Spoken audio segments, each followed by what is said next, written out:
It's a coffee chat. It is officially in session. And Samgele Masek, you're back here. And I can't speculate why. But Angie else, let's welcome you. Morning. Are you well this morning? I am well, thank you. Good. All right. Guys, let's get this underway. The front page of the Mercury, Samgele Masego. You had a very interesting conversation with Bongani Bongo, the former State Security Minister in the Zuma administration at the time. The headline there, Bongo arrest, Gordhan blamed. Simple question. If Bongani Bongo had these charges of corruption against him laid by the Democratic Alliance back in 2017, where does Pravin Gordhan fit into this picture? He is seemingly insinuating that the Public Enterprises Minister may be working with probably the Democratic Alliance or certain state institutions to, quote-unquote, concoct these charges that he's currently facing. Yet the charge was laid by the now interim leader of the DA, John Steenhuisen, in 2017 against this issue of allegedly bribing evidence leader, Advocate Ntutuzeli Vanara, on an ESCOM inquiry. So there was an incident when the EFF was chanting slogans in Parliament against the Minister of Public Enterprises, Pravin Gordhan, and the EFF went up onto the podium where the Minister was speaking. You'd remember that famous quote where the Minister says, "I dare you to touch me." On that particular day, when the Minister was leaving from the podium, protected by other ANC MPs, Bongo tried to allegedly reach out to the Minister, and the Minister said to him, "You are working with the EFF and the Public Protector to come after me, and your day is coming." That's what, and you will see. Is that's that what, then the basis of why he's blaming Pravin? That's the basis on why he's saying that on that day, that's what the Minister of Public Enterprises told him, and subsequently, these are the events that have transpired in his life. But interestingly, we did get through Samam Kokeli, the new spokesperson of Minister of Public Enterprises, Pravin Gordhan, correspondence yesterday, refuting these allegations of any plot by the minister to go after Bongani Bongo legally and politically, saying that he must just look in the mirror and see what he sees and see the veracity of what he has done. I think that Sam Kokeli, I listened to him last night. I think his exact words were that Mr. Bongo is hallucinating. Yes. Perhaps it leads us to the next point, therefore, that he raised during that interview, confirming that he has been treated recently for poisoning. Who poisoned him? It's not clear who poisoned him. He's saying that all of these events transpired in his life after the interaction he had with the Public Enterprises Minister, not directly saying that the Minister of Public Enterprises poisoned him, but insinuating that after the minister of this wider conspiracy, he may be part of this wider conspiracy, but never categorically stated that the Minister of Public Enterprises poisoned him. But what was rather interesting is that there is a trend now in the African continent, not only in South Africa, where politicians, if they are facing a certain illness, they are treated first in the country for a week or two, then they get onto jets and go to other countries for proper treatment.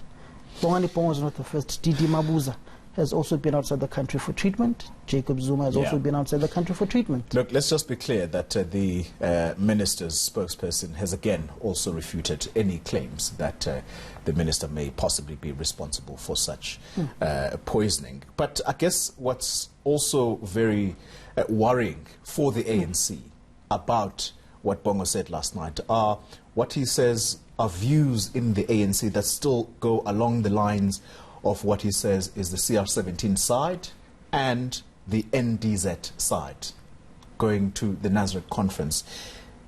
Basically, he says the ANC is still very much divided.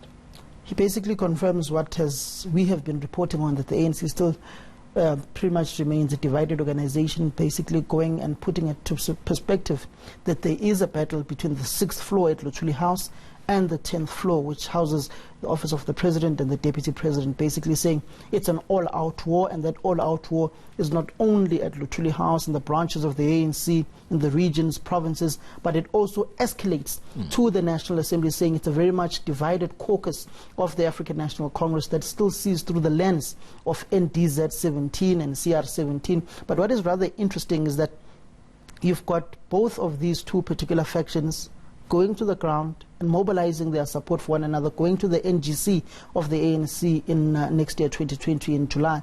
We've seen the president of the ANC going to every province where he has a government function.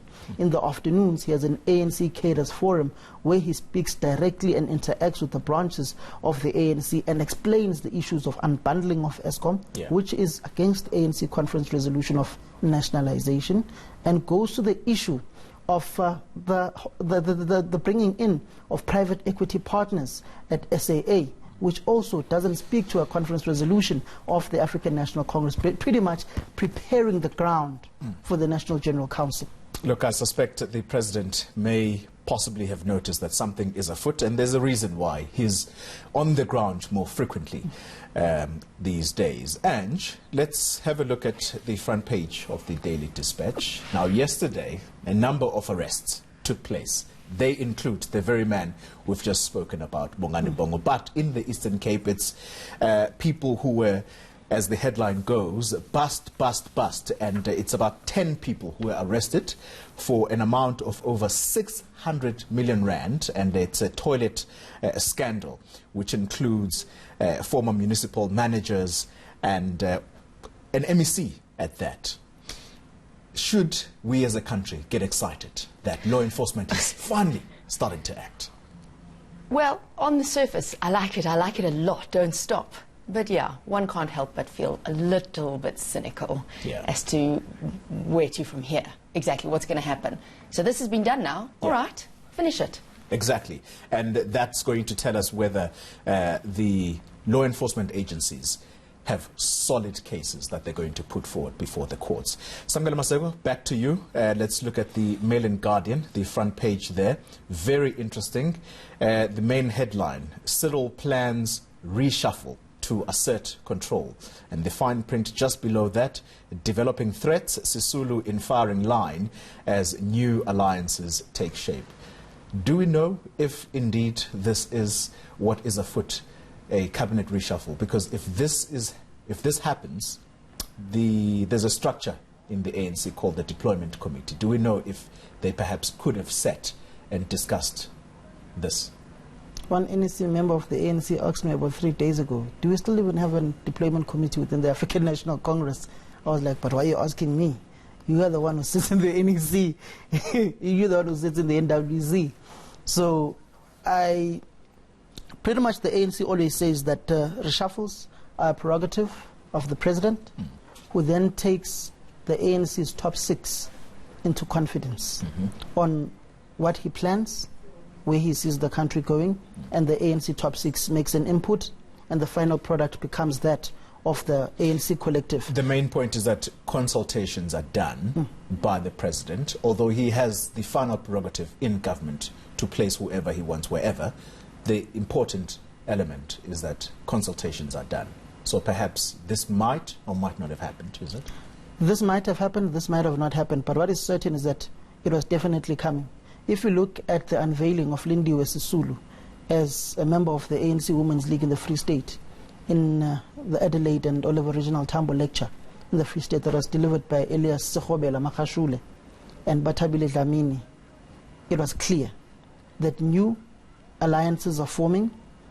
And if you look at the visuals that we have at Nasrec, when the new leadership of the ANC was announced, and Lindiwe Sisulu was not announced as the deputy president, and it was David Mabuza announced, and when they got to stage, go look at the visuals on who was wearing and having earphones and listening to music and not focusing on the conference, and where that particular person is now, and where other certain individuals who have been removed from cabinet have cushy government positions as head of certain committees. Well, interesting question. Could the president be justified for wanting to mount a cabinet reshuffle so early into his administration? Bulemabe is hopefully going to be joining us this morning. We'll put some of these questions to him. Ange, I know that we're going to do sports, but...